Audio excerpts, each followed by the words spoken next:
Wise చేద్దాం. Okay.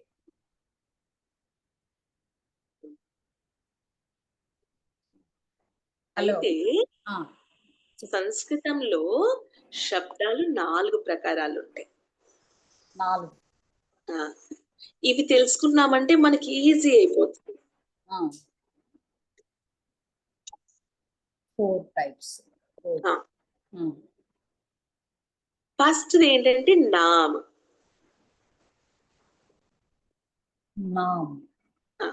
ఈ నామ్ అంటే మామూలుగా మనకి ఏం తెలుసు, నామ్ అంటే పేరు.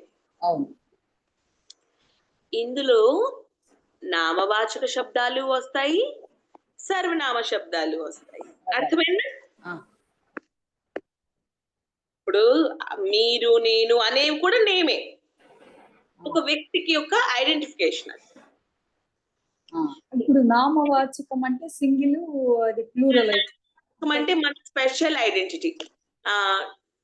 రామ, లక్ష్మణ, సీత, అదే పేరు. సర్వనామం అంటే ఇద్దరు అంటే కలిపేనా, బహువచనం లాగానా? కాదు కాదు, సర్వనామం అంటే మీరు రకరకాల పేర్లనే ప్రనౌన్ అంటాం మనం ఇంగ్లీష్ లో. సర్వనామ ఇందులోనే ఉంది. సర్వ, ఏ పేరుతో అయితే అందరినీ పిలుస్తామో అది సర్వనామము. ఇప్పుడు మీరు అనేది మనం అందరినీ పిలుస్తాము, నేను అనేది కూడా అది అందరికీ ఉపయోగిస్తాం, అవునా? అవును. సో దాన్ని ఏమంటారు అంటే సర్వనామం. ఏదైతే మీకోసం స్పెషల్ గా ఉంటుందో, ఇప్పుడు రాముడి పేరే రాముడు, సీత పేరే సీత, నా పేరు నాది, మీ పేరు మీది, ఈ పేరుతో మనకు స్పెషల్ గుర్తింపు వచ్చింది కాబట్టి ఇది నామవాచకం. ఓకేనా? ఓకే. సో ఇప్పుడు రెండోది మీరు సర్వనామ వచ్చి మనకు ఆల్మోస్ట్ మధ్యం పురుష అంటారా? ఓకే, గుడ్ క్వశ్చన్, చాలా మంచి క్వశ్చన్ వేశారు. చాలా అనేది మీరు చెప్పాలి, ఇది మధ్యం పురుషమా, ఉత్తమ పురుషమా, ప్రథమ పురుషమా? ఓకే, నామ వర్డ్స్ తీసుకుందాం, నామవాచక వర్డ్స్ తీసుకుందాం. నామవాచక ఏ పురుషంలో వస్తుంది? ఇది ప్రథమ పురుషం. నామవాచకం వచ్చి అహం, ప్రథమ పురుష, సారీ ఉత్తమ పురుషం. Very good, very good, super. సర్వనామము ఇది ప్రథమ పురుషంలో వస్తుంది కదండి? అవును అవును. ఈ 3 వర్డ్స్ వదిలిపెట్టేసి మిగతావన్నీ, 3 వర్డ్స్ కాదు 6 వర్డ్స్ వదిలిపెట్టాలి మనం. నేను, మేమిద్దరము, అందరము, మీరు, మీరిద్దరు, మీరందరూ. లైక్ నువ్వు అనొచ్చు మనం, నువ్వు, మీరిద్దరు, మీరందరూ. నేను, మేము, మీరిద్దరు, మీరందరూ.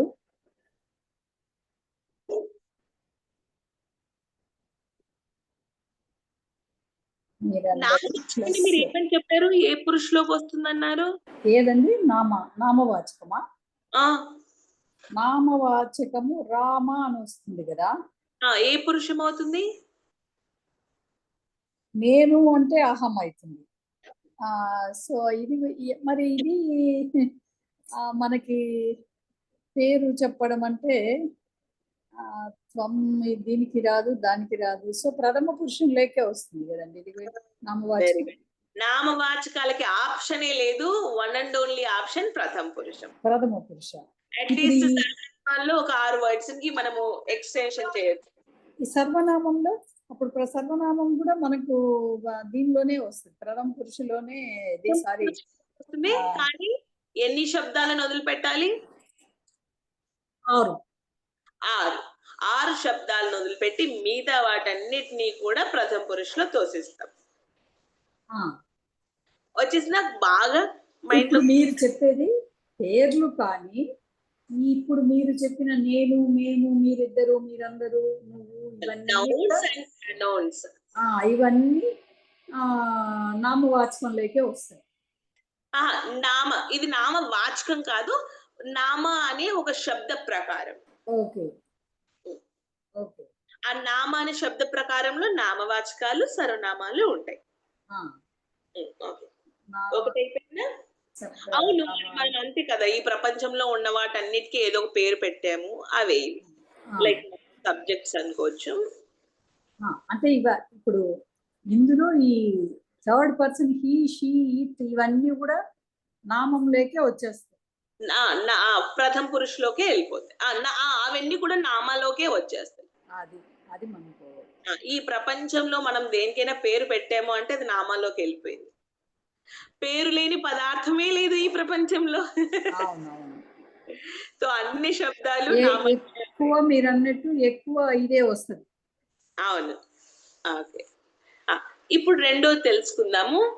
ఆఖ్యాత.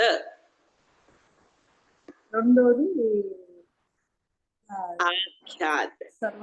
దీని పేరు ఆఖ్యాతం పెట్టాలండి? సర్వనామం అని పెట్టాలా? సర్వనామం అనేది నామ్‌లోకొచ్చేసింది. అయిపోయింది దాని స్టోరీ. అయిపోయింది. ఆ! ఓకే. ఇప్పుడు రెండవది ఆఖ్యాత. అంటే ఇది శుద్ధ సంస్కృత వ్యాకరణం. ఆఖ్యాతం. కానీ ఇది పలకటానికి కష్టంగా ఉన్నా, అర్థం చేసుకోవటానికి చాలా సులువుగా ఉంటుంది. ఎందుకంటే మహర్షులు ఇచ్చిన గ్రంథం కదా! వీటికి ఆ జడ్చటమా? ఆ! ఆఖ్యాత రెండవది. ఆ! ఆస్తి ఆఖ్యాత అంటే క్రియాపదాలు. క్రియాపదం. రైట్. ఏం పని చేస్తామో ఆ ఆ! పని. ఇప్పుడు సబ్జెక్ట్స్ ఉంటాయి. కానీ అవన్నీ కూడా ఏదో ఒక పని చేస్తాయి. ఆ అవును. శబ్దాలు ఎందులోకొచ్చేస్తున్నాయి మనకు? ఆఖ్యాత్‌లోకి వచ్చాయి. ఓకే.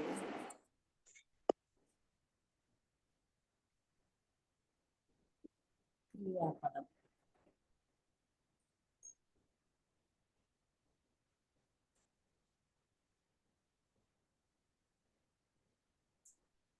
హ్మ్.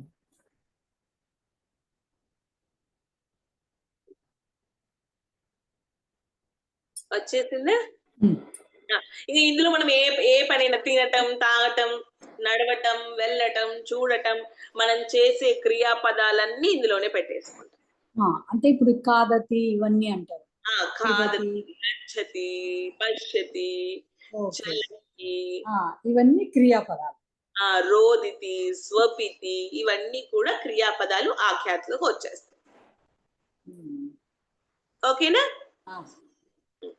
చేసే పని ఆ! వచ్చి క్రియాపదము. సో, సబ్జెక్ట్ వచ్చి ఈ పేర్లు అవి నామవాచకంలో మనం అనుకున్నాం. హ్మ్. అయితే ఇప్పుడు ఈ రెండిటిని ఇంకొంచెం తెలుసుకుందాం. 4 ఉన్నాయి కదా! 4లో ఈ 2 కొంచెం మనము తెలుసుకోవాల్సిన ఇంకో కొన్ని విషయాలున్నాయి. నామ్ అనే వాటికి శబ్ద రూపాలు తయారవుతాయి. ఏం తయారవుతాయి? శబ్ద రూపాలు. మనం నేర్చుకున్నాం కదా! రామః, రామౌ, రామాః అవును. అవును. అన్ని శబ్ద రూపాలు. ఆ టేబుల్ గురించి ఆల్రెడీ మనం డిస్కస్ చేసేసాము. అవును. ఆఖ్యాత్‌కి ఏమవుతుంది? ఎక్కువ మనము వాటిని విభక్తుల్లో వాడాం. విభక్తుల్లోనే వాడతాము. ఇదే మీరు తెలుసుకోవాల్సిన విషయం. హ్మ్. ఇది జస్ట్ ఎవరు అంటే సర్వనామము, నామవాచకం అంటారు. కానీ ఎలా వాడతారు అన్నప్పుడు శబ్ద రూపాలుగా వాడతారు.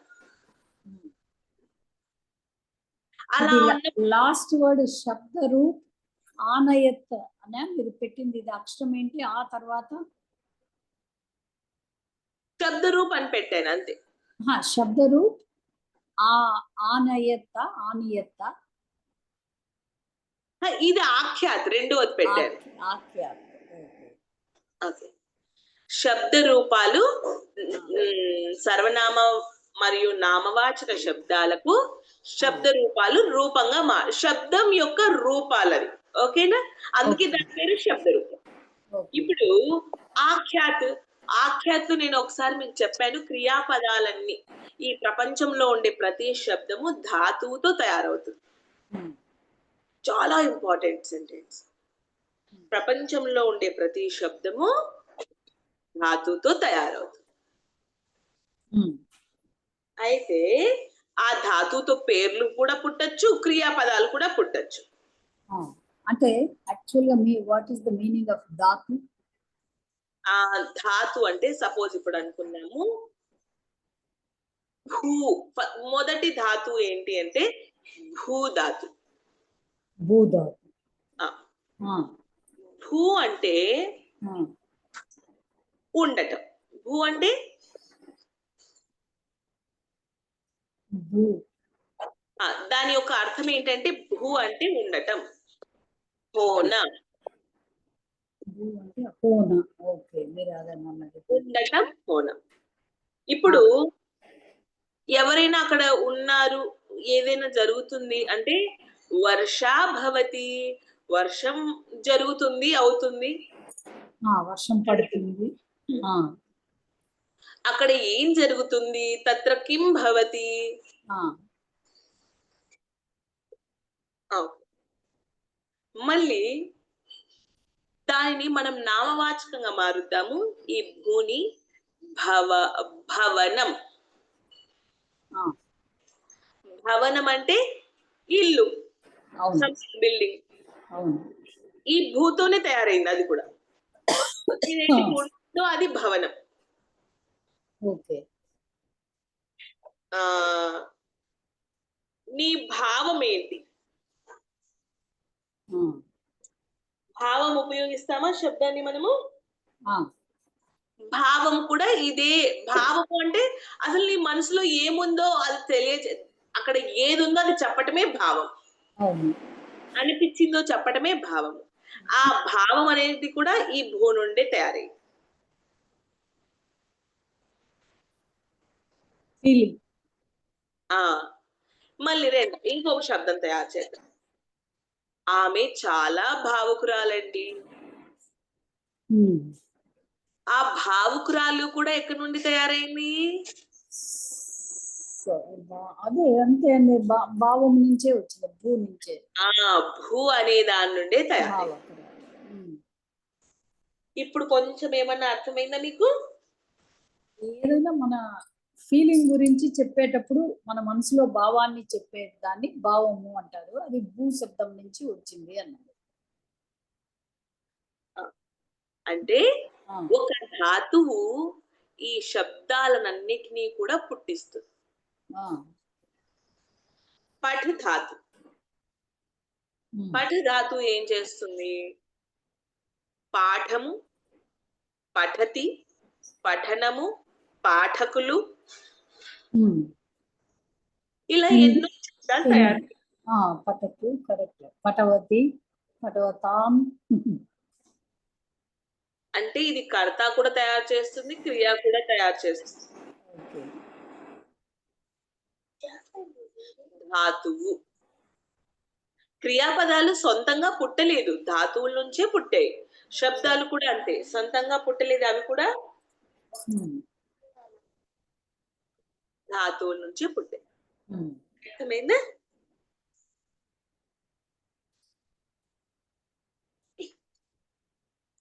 ఇది మన మనసులో తప్పకుండా గుర్తుపెట్టుకోవాలి. అనేది ధాతువు. దీని నుండి శబ్దాలు ఇలా రాస్తున్నాము. ఈ ప్రపంచంలోని ప్రతి శబ్దము ధాతువు నుండి పుట్టింది.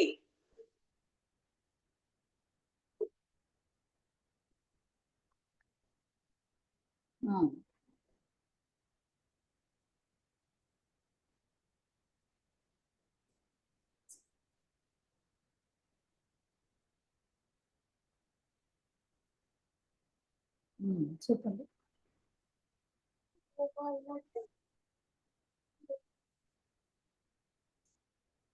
రాసుకున్నారా ఈ మాట?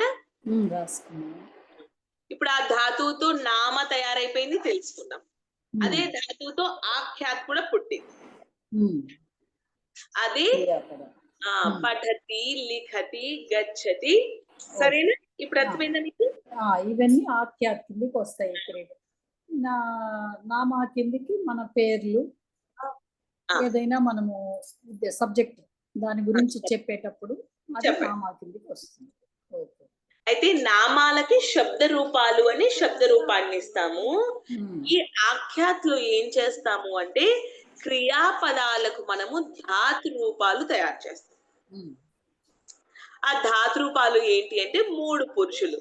పఠతి, పఠితః, పఠంతి, పఠసి, పఠథః, పఠథ, పఠామి, పఠావహ, పఠామహ.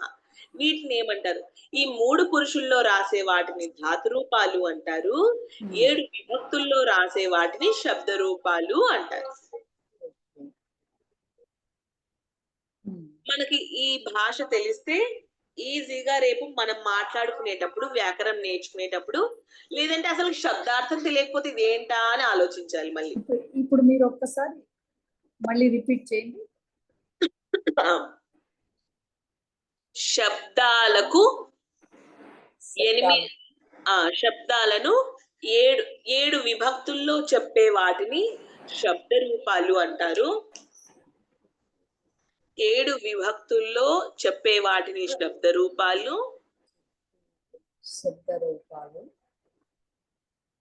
3 పురుషులలో చెప్పే క్రియాపదాలని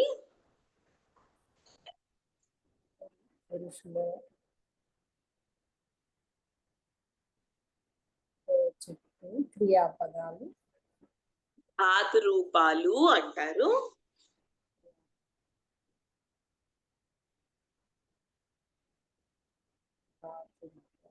ఉదాహరణకి పఠతి, పఠతః, పఠంతి.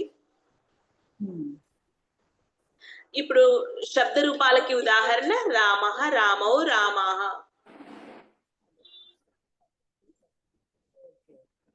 ఇంకేంటండి? థర్డ్ లాస్ట్ చెప్పింది ఏంటి మీరు?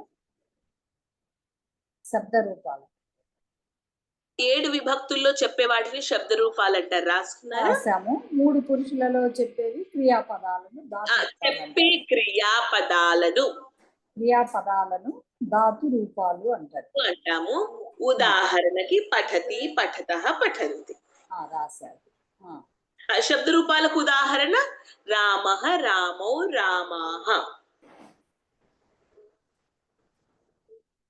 అయితే సస్పెన్స్ ఏంటి అంటే, మనము ఈ శబ్ద రూపాలు ధాతు రూపాలు తెలియకుండా వాక్య రచనను ఎప్పటికీ చేయలేము. ఈ 2 ఇంపార్టెంట్. 7 విభక్తులు 3 పురుషులు. 7 విభక్తులు 3 పురుషులు తప్పక తెలియాలి. మళ్ళీ ఇది బాగుంది, మనం 7 పురుషుల్ని 3 వచనాల్లో రాసేసాము.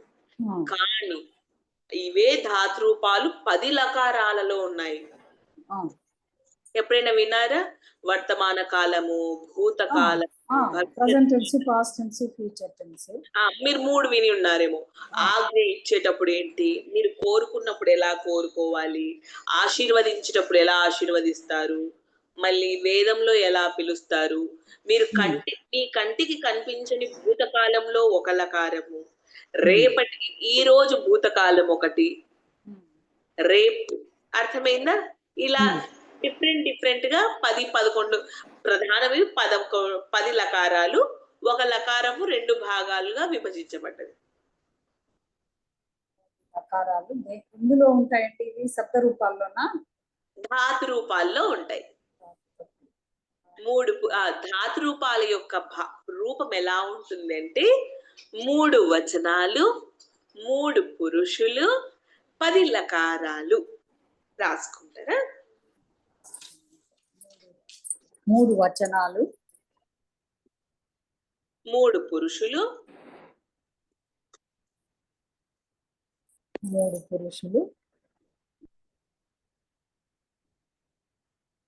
10 ధాతు రూపాలు. 10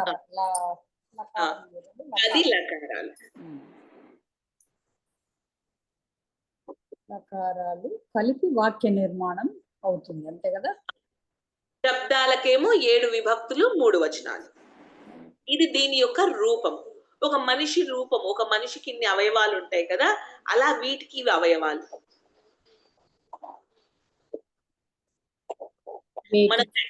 మనకి ఒక 2 కళ్ళు, 2 ఒక ముక్కు, 2 చెవులు ఎలాగైతే ఉన్నాయో అలాగా ఇవి అవయవాలు.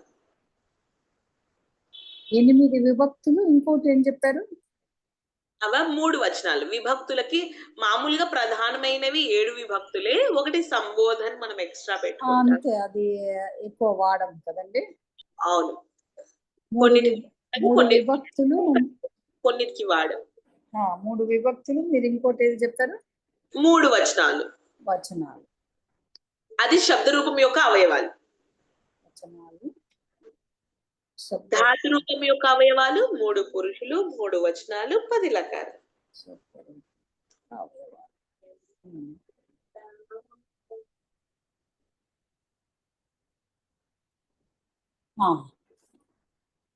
ఇది ఇది తెలియక చాలా మంది అంటే దాని ఈ చిన్న రూపాన్ని తెలుసుకుంటే మనం వాక్యాలు చేయటానికి చాలా ఈజీగా ఉంటుంది. వాక్య రచన కోసము వీటిని తెలుసుకోవటము మరియు నేర్చుకోవటం కూడా ప్రధానమే. చాలా ఈ వర్డ్స్ అన్ని నేర్చుకోవాలి కదా, పాస్ట్ టెన్స్ లో ఎట్లా అవి మనకి 3 అయితే మెయిన్ అట్లా అర్థమైపోతుంది. కానీ భూతకాలంలో ఏమంటారో అర్థం అవ్వకపోతే చెప్పలేం మనం. కాబట్టి నేర్చుకోవడానికి ప్రయత్నించాలి. నేను చాలా మందిని చూశాను, ఈ శబ్ద రూపాలు ధాతు రూపాలు నేర్చుకోవడానికి భయపడిపోయి సంస్కృతం నేర్చుకోవడానికి ఇబ్బంది పడతారు. కానీ సంస్కృతంలో ఒక్కసారి ఒక్క శబ్ద రూపం ఒక్క ధాతు రూపం నేర్చుకున్నాక మిగతావన్నీ ఈజీగా మళ్ళీ ఎవరైతే ఈ ధైర్యం చేసి నేర్చుకున్నారో వాళ్ళకి అసలుకి రానిదంటే ఈ భూమి మీద ఏమీ ఉండదు. ఇచ్చారు కొన్ని అయితే అవి మాకు, బట్ 3 రూపాలే ఇచ్చారు. భవిష్యత్ కాలం, వర్తమాన అంటే వాళ్ళ ఉద్దేశం ఓన్లీ మాట్లాడగలిగే ఇదే కదా వీళ్ళు అడిగిండేది కూడా. సో ఇంత ఎక్కువ గ్రామర్ చెప్తే భయపడతారు అన్నట్టు వాళ్ళ ఉద్దేశం. అవును, లేదు లేదు తప్పకుండా. కానీ నేనేంటి మీరు ఇండివిజువల్ గా శ్రద్ధగా నేర్చుకుంటున్నారు కాబట్టి మీకు అట్లీస్ట్ పరిచయం ఉండాలి. అదే ఇప్పుడు నేను మీకు పరిచయాన్ని ఇచ్చాను, ఇందులో మీకు ఎంత శక్తి ఉందో అంత నేర్చుకోగలుగుతారు. ఇంతవరకు బాగా అర్థమైందా? ఇక 3వ దాని దగ్గరికి వెళ్ళిపోవాలి. ఉపసర్గ 3వ రకం ఏంటి? శబ్దాల్లో 4 రకాలు ఉన్నాయి, రెండిటి గురించి బాగా తెలుసుకుందాం. 3వది ఏంటి? ఉపసర్గ.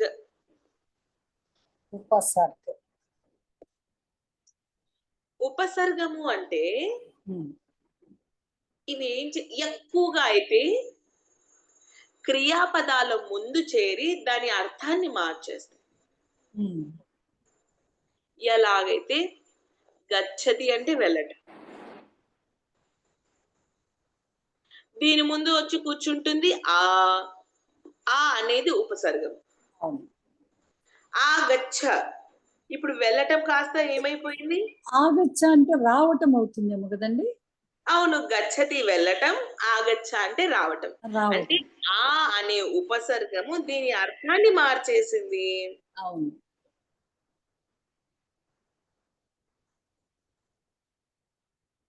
అర్థమైందా? ఇప్పుడు ఉపసర్గాలంటే క్రియాపదాలకు ముందు చేరి వాటి యొక్క అర్థాన్ని మార్చేవే ఉపసర్గాలు. వీటి అవసరం కూడా తప్పకుండా ఉంటుంది.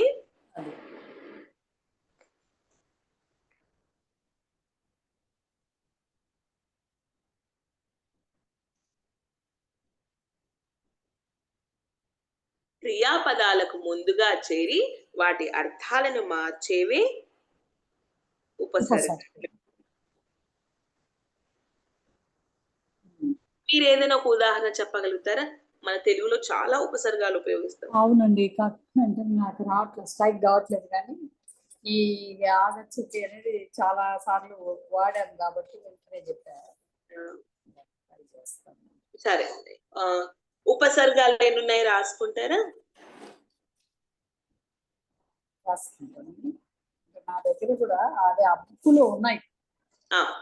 కాబట్టి నెంబర్ చెప్తాను, మీరు వాటిని కొన్ని 22 ఉపసర్గాలు ఉంటాయి. ఇప్పుడు 22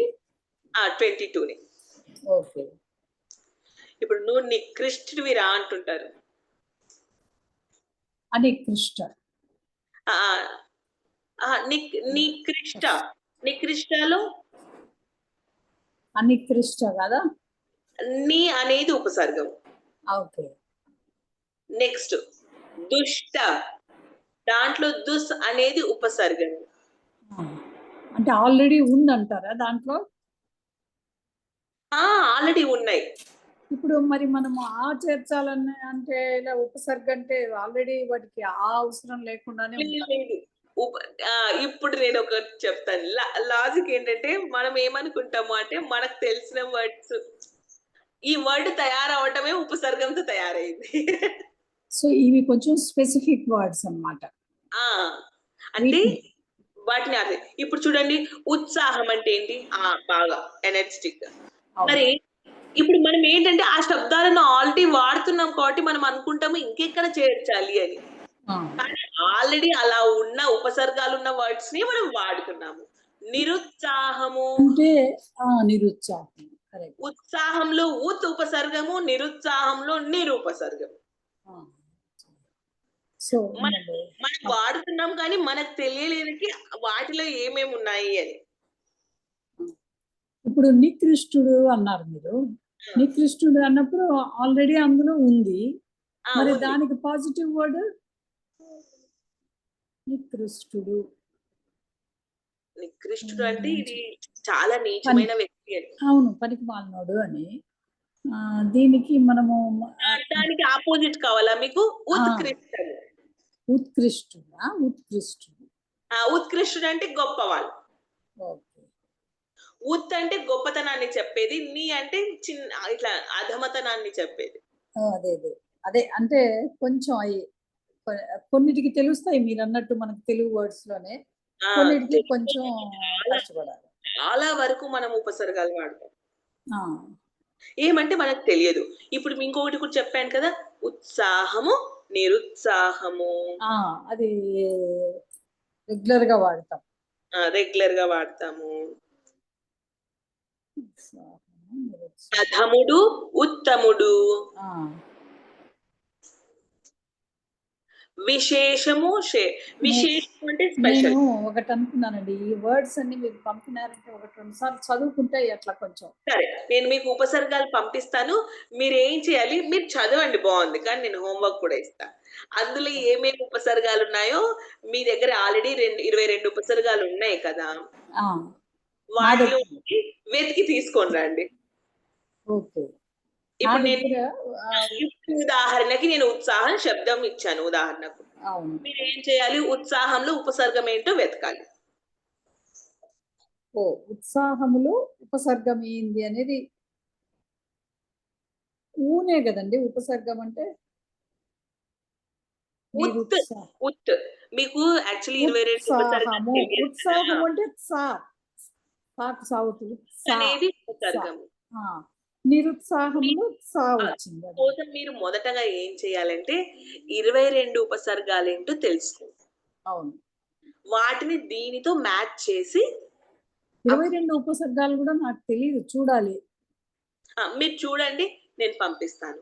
ఇప్పుడు ఉపసర్గంలో కూడా మీకు తెలుసో లేదు, దీంట్లో కూడా ఉపసర్గం ఉంది. ఉపసర్గము ఉప అనేది ఉపసర్గం.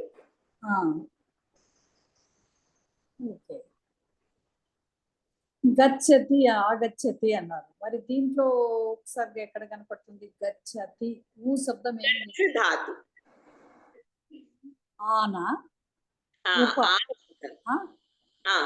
ధాతువులు, ఆ క్రియాపదాలను ధాతువులను తీసేసి ఏవైతే మనకి ఎక్స్ట్రా ఉన్నాయో వాటిని ఉపసర్గం. ఓకే. అంటే ఇప్పుడు అంటున్నారు కదా ఉపసర్గం అని. గచ్చతి అనేది ఒకటి ఉంది, ఏదైతే ఎక్స్ట్రా వచ్చిందో అది ఉపసర్గం అని చెప్తున్నారా? యాడ్ అయింది కాబట్టి ఉపసర్గము ముందుగా చేరుతుంది. ఇది ఆల్రెడీ 2 పదాల్లో ఉంది కాబట్టి ఈ ఉత్సాహము నిరుత్సాహము అనే దాంట్లో అందులో రెండిట్లో వచ్చింది కాబట్టి అది ఉపసర్గం.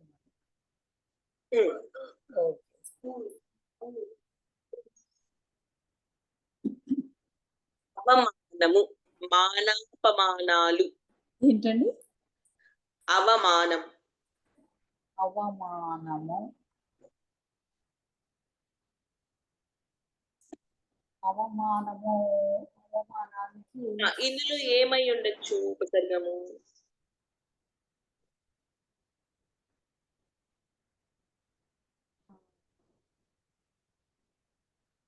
స్వాభిమానం అంటే అది వేరే అవుతుంది. అవమానము స్వాభిమానంలో కూడా ఉపసర్గం ఉంది. మా కదండి. స్వాభిమానంలో సు. ఓకే. దీనిలో అవ అవుతుందా? అది శబ్దం కాస్త కొంచెము వ్యాకరణం కలిసి. అంటే ఇప్పుడు ఆ మానము అనే దానికి అవ అనేది మాన అనేది ధాతువుతో పుట్టిన పదం. అప్ప అవమానానికి ఆపోజిట్ ఏంటండి? సమ్మానము. సమ్మానం. Okay sir. చూడు, అన్ని తెలిసిన పదాలే వెంటనే రావటం లేదు.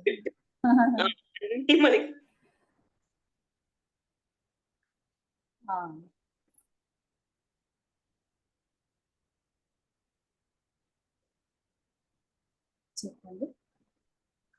ఇంకోటి జయము అపజయము. విజయము అపజయము. విజయము అంటున్నారా, జయము అంటున్నారా? విజయము అపజయము. విజయం అందం. జయంలో మళ్ళీ ఉపసర్గం లేదు. విజయము అపజయము. సత్యము అసత్యము. ఇందులో రెండిట్లో కదండి. ఎక్కడ? విజయంలో వి, అపజయంలో అప. ఇంకోటి ఏం చెప్పారు? ఇంకొకటి ఏంటి అంటే సత్యము అసత్యము. అసత్యము. సత్యము అసత్యము.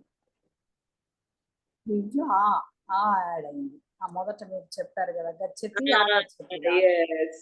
వచ్చేస్తున్నా.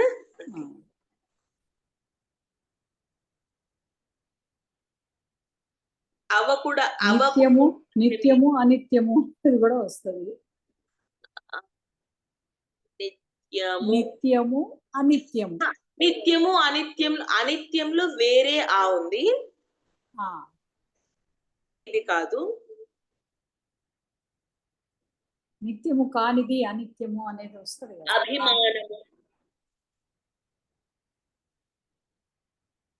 అభిమానం విన్నారా? అభిమానం విన్నా. స్వాభిమానం. అభిమానము స్వాభిమానం. అభిమానము ఉపసర్గము. స్వ అనేది స్వాభిమానంలో సు.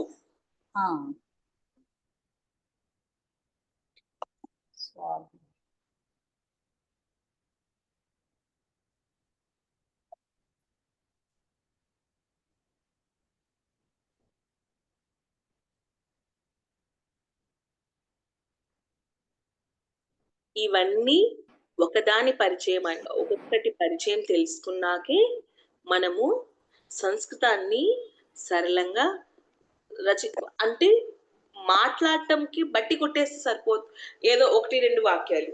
కానీ మీరు మంచిగా అన్ని గ్రంథాలను అర్థం చేసుకోవాలన్నా మరియు రచన చేయాలన్నా కూడా వీటి యొక్క పరిచయాలు చాలా అవసరం. నేను మీకు పంపించేశాను. నిర్మాణము. చూడండి, మాన అనేది ఒక ధాతువుతో తయారైన క్రియాపదం. ఇవి మళ్ళీ మన సందులు కూడా పెట్టేస్తున్నారు కదా. వాళ్ళు సందులు అంటే యాక్చువల్లీ వాళ్ళు డివైడ్ చేసి చూపిస్తున్నారు మీకు. అధికారము, కారము అనేది క్రియాపదం, అది ధాతువుతో తయారైంది. కారము ధాతువుతో తయారైంది, కానీ అధి అనేది ఉపసర్గం. ఇప్పుడు శ్రేష్ఠ, ఉపర్, ఉంచ ఇవి పెట్టారే ప్రధాన్, ముఖ్య, వాటి అర్థాలను పెట్టారు. అంటే ఏ అర్థాల్లో ఏ ఉపసర్గాన్ని ఉపయోగించాలి, అది అనే దానికి ఈ వర్డ్స్ యూజ్ చేస్తారు. అంటే ఈ అర్థంలో దీన్ని ఉపయోగిస్తారు. ఓకే. నెక్స్ట్ దాన్ని విశ్లేషించడం. అది ప్లస్ కార్, అధికార్. అది ఎలా ప్లస్ ప్రతి ఎలా అధిపతి. ఉపసర్గము ప్లస్ ఇంకా ఏ శబ్దాలు ఇందులో కలిసి ఎలా తయారవుతుంది చాలా అధ్యక్ష. నీట్ గా ఇచ్చారు. ఆ, ఇవాళ ఈ హోంవర్క్ చేస్తారా? బాగుంటుంది. ఇప్పుడు ఇవి ఎట్లా చేయమంటారు? నన్ను ఏం చేయమంటారు చెప్పండి. ఇవాళ మనం ఏం చేద్దాము అంటే